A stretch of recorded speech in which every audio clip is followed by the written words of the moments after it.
can be told Candid Conversations. Patu, Keswani, Chairman and Managing Director of Lemon Hotels, in conversation with Dilip Puri, Founder and CEO, Indian School of Hospitality. So, on that note, let's get going with the Candid Conversations, because nothing can be more fun at the end of the day than knowing the inside story.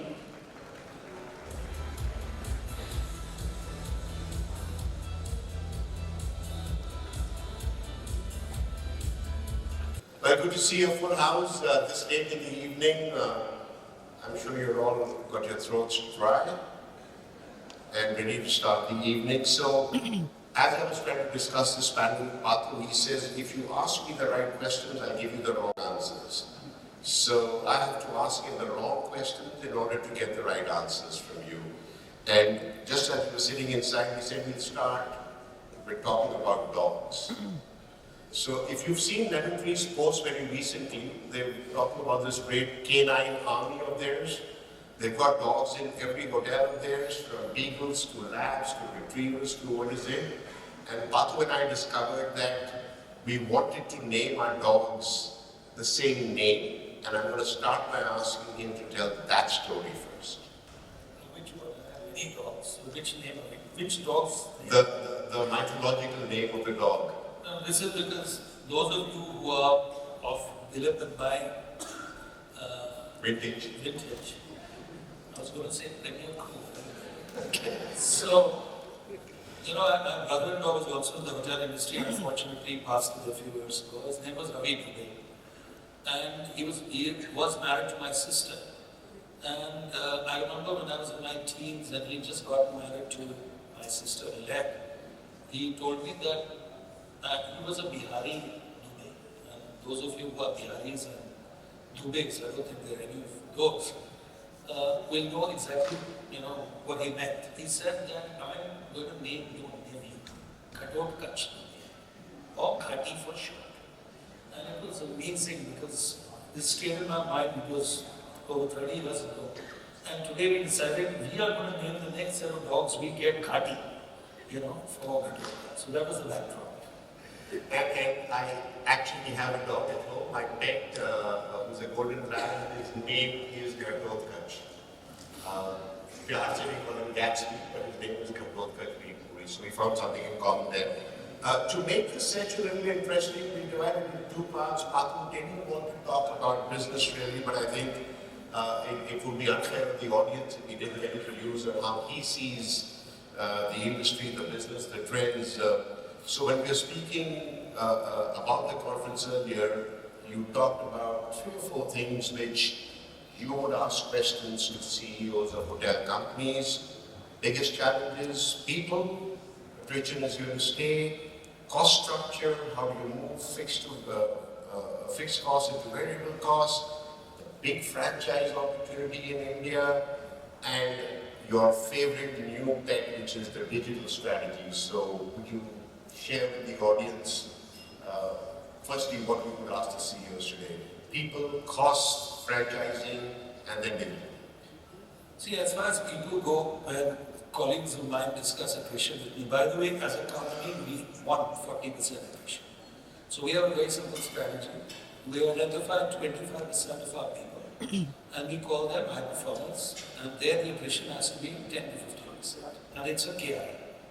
And in the other 75, I want 50% attrition, which is how we average 40. And that's what we've been averaging for the last 15 years.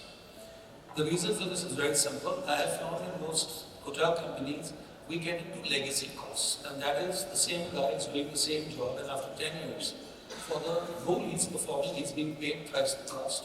Because the value of the role does not change with inflation, but his salary changes with inflation. So those people, we should encourage attrition. And those who are performing well, we should just keep promoting them rather than giving increments. But because we grow 30-40% a year, we were able to do these. So I guess at some level the base effect will come and then we'll have to review the strategy. But broadly, I think in our business, it's not a rocket science business. If we really look at the amount of what we want from a person, I think it's attitude. Okay, and that's a function of culture. And the rest is just have enough access to sources of people. And what Lemon Tree did was we said we will hire people who nobody else hires. So roughly 30% of our people are, computer jobs or disabled in some form or the other. And I think it works very well for us. We do not want to pay for personality. So the other thing is we don't want to compete with companies because broadly, once we did a study where we found 60% of a decision to hire somebody is based on that person's personality. Maybe 20% on skill set and 20% on attitude. And we just up it with that. So it's worked for us. I would suggest to whosoever looks at human resources in their companies, do consider it.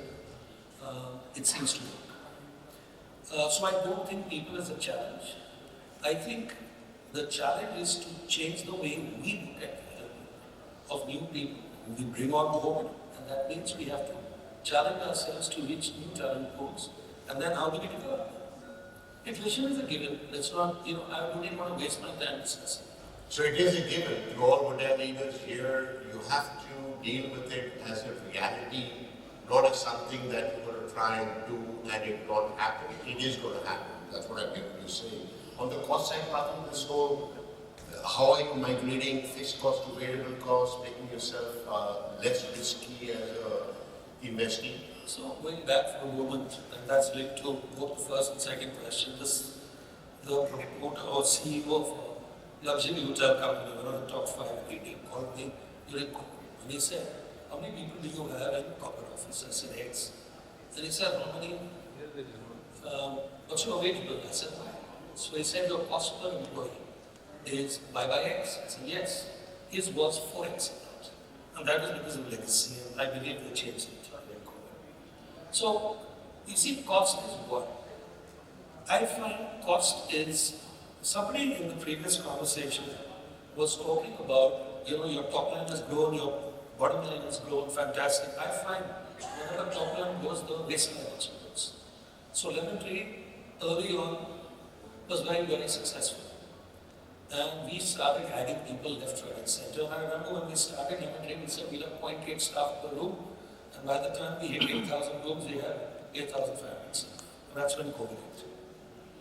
And what COVID taught us was very simple, that we did not need 8,500. How did this change from what we should have had 5,000 staff, suddenly it was over 8,000. And what I discovered was, it was a curse of success. So, I walked into a hotel, there were 20 guys, there were 4 guys at reception and 20 people standing to check in. And I'd say, why are there not 6 in this, 6 receptionists hired? And that was fatal. Because over time, we became 1.1 staff. And I think COVID, what it did was just tell us that, listen, what is the highly repetitive task that you can basically convert into, use technology. So I remember Ratan, who's here. Where are you, Ratan?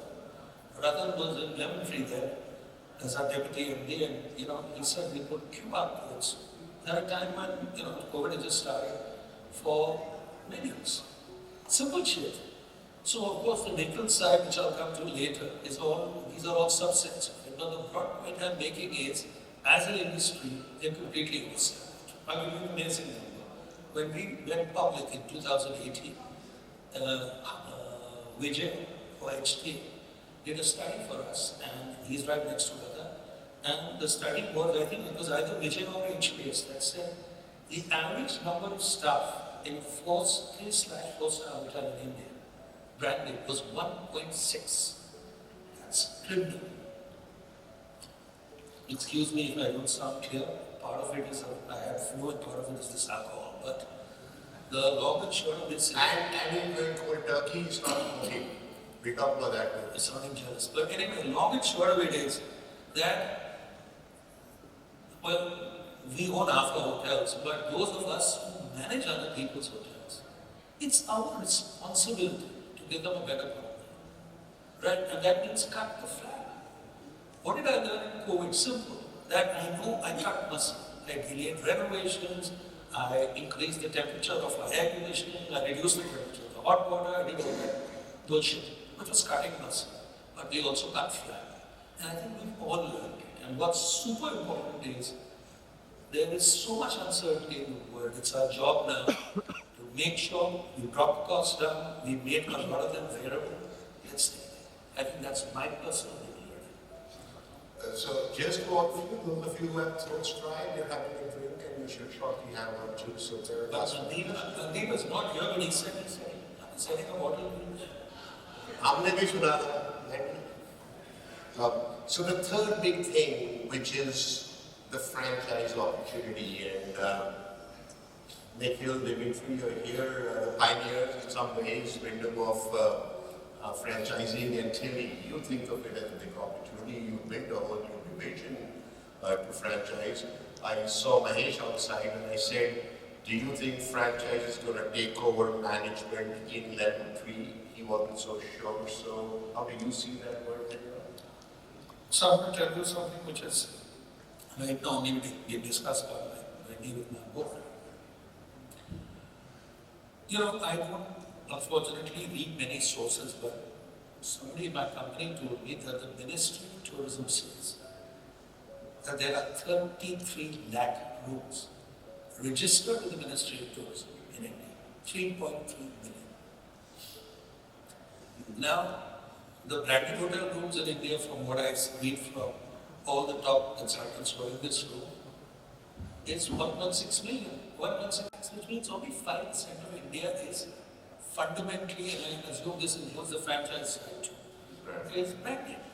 So clearly there's an opportunity for the other 95. Now what do I find? When I talk to owners, I sense, and I talk to very few owners, so it's a limited perspective, that in India, because so many are individually owned and given to the, I don't know, to the nani, to the dadi, to the grandchild, to whoever, they don't want to lose the pleasure, the fun, the control of running out. Okay, so management, I don't think is the way forward for a whole bunch of these hotels. Now what aligns with this is a whole bunch of these hotels also don't have the standards that I want to give, Chapa brands with. So one of the reasons we acquired Keys, and I know Anshu got annoyed with me when I told her, I said, look, Keys to me, I want to make a brand which is, it'll give us service assurance of what we stand for, but not the product coherence. And that's level 3. So in fact, in my board, they sometimes joke and say, what you're thinking about is 5 years, and I said this publicly, that in the next 4 years, we will be 25,000 rooms. 6,000 will be owned, 7,000 will be level 3, but the other half will be franchised. And those will be the Keys brand. So Keys will be fundamentally a brand. What we think we can do with it is underlaid with a digital platform.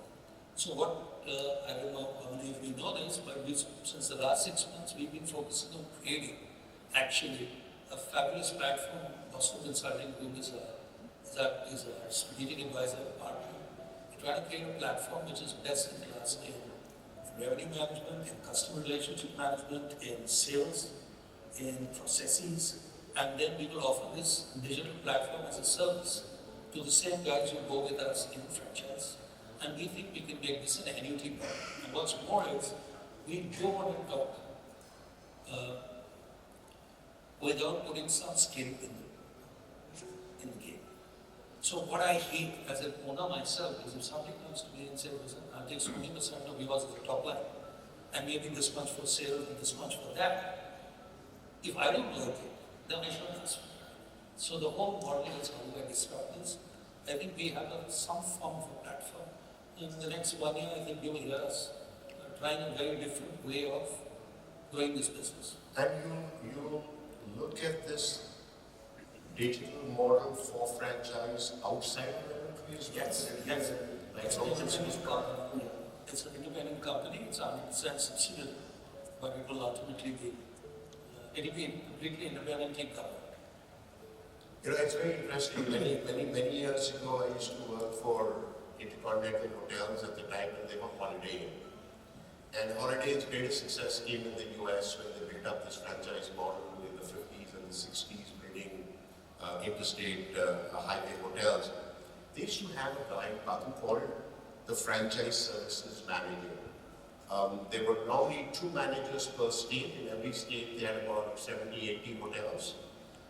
And these guys spent 5 days of the week on the road. They had no office, they had no home really. because they went home. And their only job was to go to the hotels to audit them or whatever you call it, to protect the holiday brand standards. And the owners of those hotels, and I lived in those hotels because I spent 3 months in the US at that time, they were so shit scared of this franchise services manager coming because he's the custodian of the brand standards. As he said, if the digital strategy works, you've got the owner by the balls because you control his distribution, you control the number of rooms coming into his hotels. He's got no choice but to work with you. Getting yourself away from you is going to cost him more. And these guys were more adherent to the brand standards of holidaying in those days than the company probably was itself. So I think when you're thinking about franchise, are you thinking through how, in the Indian context, with at least in the past, every second owner trying to shortcut everything to get the greatest bang for his buck? Yeah. How is that risk going to play out for you? So you're right. The hook that we are hoping to do is this black box of revenue. And I'll briefly touch on how we are looking at revenue because it's a very different way. But coming back to this, see, it is far more flexible than the traditional franchise. It's let me put it this way, we have far more amorphous. Amorphous? Yes. Okay. The perspective is, look, we are going to say these are the only things that must be there. So it's a very limited list. There is some level of compliance because they are listed company. Beyond that, what we want is very limited. There will be mystery, not mystery, but random audits and so on. And obviously the hope will be the business we provide. Now the assumption we're making is that, we do over 80% occupancy now in our own hotels. Can we give 80% to these guys who are doing 60? Can we improve their cost structures? Because, as you said yourself, guys, our EBITDA in Lemon is 60%. Okay, it is the highest in the world for a full service company. Can we pass this on? If we can find some way to do this, I think we've got a great proposition. Okay, but what I'm trying to tell you is, this is more a sales distribution, and the brand is therefore not quite so coherent as what we would like them to be. So think of it as an intermediate flow, number one. Number two is, how are we looking at revenue? When we look, one of the big learnings I've had from digital is that what is the data set people look at? Data is infinite. This hotel, I presume, competes with Brand Hyatt. Okay. And therefore, should I look at Brand Hyatt pricing to determine what this one should be, or should Brand Hyatt look at this? This is a mutual, cozy system of determining pricing. And my theory is, we as hoteliers, we don't know pricing. Okay? Especially because today, the kind of pricing even in today, this month we've charged, gives such a lousy return on capital on the replacement cost of any of the assets that exist. So if you want to be really fair to an owner, I think we've got to completely have a paradigm shift in the way we price. So I'll give you an example of pricing and how we're looking at it. So in a typical micro market, what you can do is do some level of forecasting. So how do we do forecasting? We look back. We look at what happened in the back. We use that. Then we look at the forward rooms or books and we do some kind of forecasting. So we use subjective data from a subjective data set, do some forecasting and do pricing. Suppose I say I have no interest in the pricing of any hotel in my micro market. The only thing I'm interested in is what is the airline rate. Suppose my three main source markets are hypothetically in say Goa is Bangalore, Bombay, Delhi. What are the airline rates and what if I can have an algorithm which can use the airline rates to determine what my pricing should be. As an example, if the return airfare from Bombay into 2.2 is what my room rate should be for a 2-night stay, and that's my algorithm, I'm not interested in what others are charging because I'll tell you why. Because the airfares are typically booked a little in advance to rooms. This is a customer psychographic perspective. Customers book air before they book hotels. So if I can use the inherent demand from the airline pricing to determine mine, then it's cool if the other hotels in my micro market go full before I do. As long as I have price right. because I will capture the last 20% or 30% or 40% of demand, but at the highest price. So how do you determine the 2.2x of the airline? That's an algorithm. So I'll give you an example. So you do, this is a bit of machine learning and AI. So I'll give you an example. We tried it recently. So Lemon Tree, we launched a Lemon Tree Premier in Bombay. It's a 300-room hotel just before COVID, so we really opened it in the last 9 months. We were looking at competitive pricing. Some guys said we should be 60% of this guy, some guys said we should be 80% of this guy, somebody said we should be 60% of JW. This is the 4-star hotel. We saw this. We came to the conclusion our ARR should be $10,000 for 100% occupancy. And let me tell you an amazing thing. In February, this 303-room hotel did 99% occupancy of 11,000 rupees. It was 40% over the RevPAR before. So I have proof. So my point is, now we are opening a 700-room hotel in ANAROCK owned by us in Bombay, right next to the ITC. What's the price? We thought it would be 12,000, but actually, looking at the way we're looking at it, we think it should be 16,000. Similar, our ANAROCK Udaipur used to price at 10,000. I remember Vikram was for $40. He said, what a beautiful hotel we have. How are we pricing it like this? So we tried a different thing. We tried these kind of models, and we did 80% occupancy at $18,000. So it works for us. The point is, we are not using the data set that other hotel companies use. So that's the whole game. Where do you create that edge? Of course, we are, by the way, crawling the website of various hotels in our concept. We are, to understand. But we are using that as a secondary data set to confirm the original data set, and that algorithm has nothing to do with data set. So you brought up an interesting point, Aurika, and getting into the upper upscale luxury. Maybe in this room, I don't know, Patu, you were probably once the guy who said, I will never be in that space. From Dubai space. Now, what is this Aurika suddenly so exciting? Okay.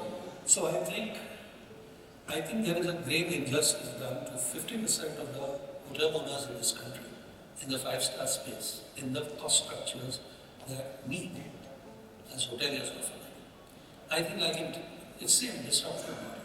I'm willing to tell them, listen, here's a hotel, you're doing a 60 crore turnover, you're doing 25 crores of EBITDA, your manager is taking 5 crores.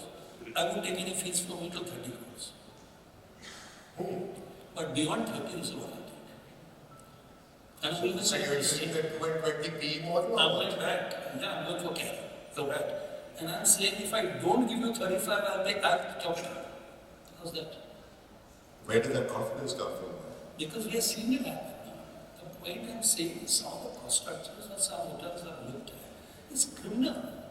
To the owner? To the owner. We want 6,000 more. It's criminal what we are doing. And it's not that by the way, we have also made mistakes with owners, enough owners, we've learned from it. But I'm saying, speaking as an owner, I think there is a lot of blame, and it's in the hundreds of crores of fees. So why shouldn't we? I talk to some owners, friends of mine, they say, where do you have a hotel? When you say you'll have an upscale and an upper upscale hotel. So yeah, we spend 1,500 crores building these 2 hotels to show it to owners. But that's what we think we do. So Aurika, we think will be, in fact, Mahesh just signed, where Mahesh? He just signed a 100-room Aurika 2 days ago, and he's signing another big Aurika next tomorrow. Where? Which location? One is in Keswani and one is, I think, in Goa. He's asking me to come and see it. Okay. Okay, so I think we're done with the business side. We don't have much time, so let's get a little personal with Patu here. So, Patu, there used to be this story of Lemon Tree with the Puri thing. What happened to that? Where did that go? You know, I started dating one girl who said, she didn't like it, so I got it. Okay. And then what everybody got to cut it off in the company? Okay. Everybody has to accept me. Mahesh, you don't have a ponytail, do you? Vikram definitely doesn't. Vikram, he has the longest days.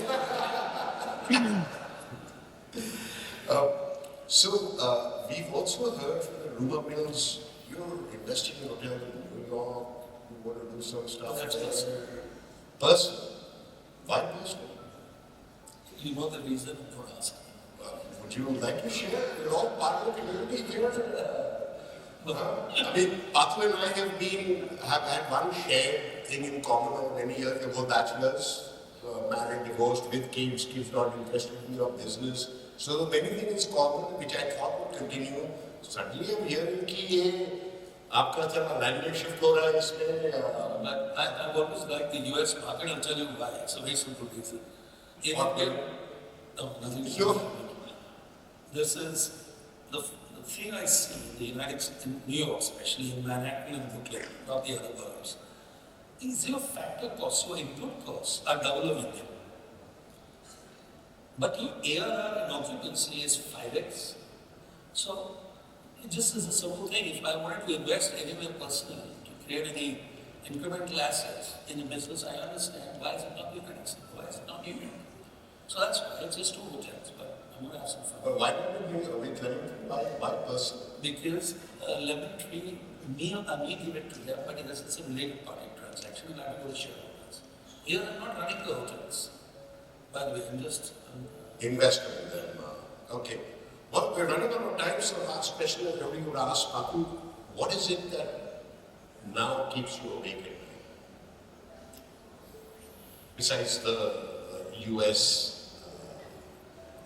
connection. it's a lot of Netflix keeps me awake. Okay, what are you watching on Netflix these days? I just, every day I watch it. I saw Wakanda. Wakanda Forever. Yeah, first time actually, the other day. And then I keep seeing serials, so I saw Stranger Things again. And I just go on whatever I like to watch. And you find you have more time to do that now? I stopped in office. Stop. They've got very smart guys who have said they have 30,000 rooms in 4 years. I said, okay.